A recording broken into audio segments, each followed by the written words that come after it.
HarperCollins presents The Liar's Daughter by Claire Allan, read by Zoe Rainey, Annie Farr, Frank Lafferty, Morna Regan and Fra Fee. To my children, who make me want to be the best person I can be every single day, I love you both so much. Prologue. Now. Joe. They've told me I'm dying. A doctor in a white coat and a blue shirt with a stripy navy tie that had a coffee stain on it had perched on the end of my bed and adopted a very serious expression on his face.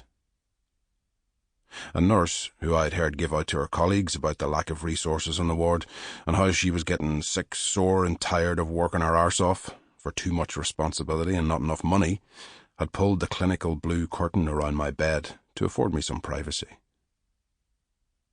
Her sombre expression mirrored that of the doctor, although it was clear it was a front. It was almost the end of her shift. This was a life-changing moment for me. The moment I heard I was condemned to die, despite all the chemotherapy and surgery that they had been able to offer. For Katrina, the nurse, with her short brown hair, her ice-blue eyes, just the end of another shift. And she was tired. She had to do this final grim task before she clocked out and went home. She'd get a cup of tea, or coffee, or maybe a glass of wine. She seemed the type. She'd kick off her shoes and watch something mindless on the TV. She might even laugh if it was funny. I doubted she'd think about me and the fact that I was dying. That no more could be done for me. I was already in the past tense for Katrina. I was feeling sorry for myself. But that was allowed, wasn't it? I wasn't that old. This shouldn't be happening yet. I didn't deserve this. I wanted to scream that I didn't deserve this. But it was like there was a tiny voice or a chorus of voices whispering in her ear that this is exactly what I did deserve. In fact, I deserved much, much worse. Chapter 1. Heidi. Now. The back seat of my car is full to bursting.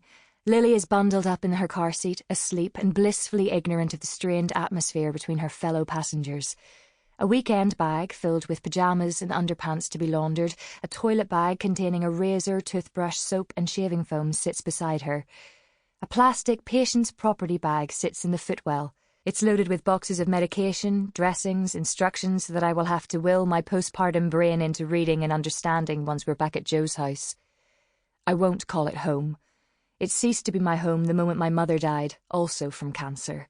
Unlike Joe McKee, the man who has played the role of my father for the past 21 years, she didn't deserve it. "Did you lift my slippers?" Joe asks as I help him ease his seatbelt on.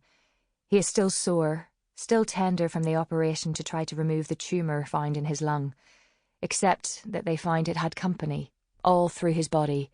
"Riddled with it," he said, sadly, when he told me. "Yes, I lifted your slippers. They're in your bag, along with your pyjamas and dressing gown." "There was a book in the locker, did you—" "Yes, I lifted it as well, and packed it, along with your prayer book and your reading glasses." He nods. "I wonder how many more books I'll read," he says to himself as much as anything. "You know what the doctor said," I tell him. "Take one day at a time." "Those days are still numbered, though, aren't they?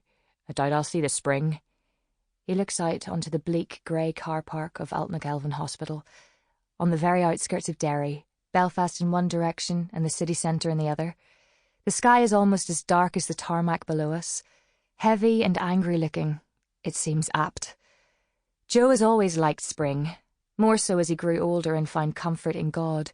"A time of renewal," he would say as the evenings stretched and the temperatures crept up. I know as well as he does there'll be no renewal for him this year. "You never know," I say, even though we do know. Odds are he'll be gone before the seasons change. He shakes his head slowly, looks ahead. "Some things you feel, Heidi." I switch on the engine, nudge the car into first gear. Sample complete. Ready to continue?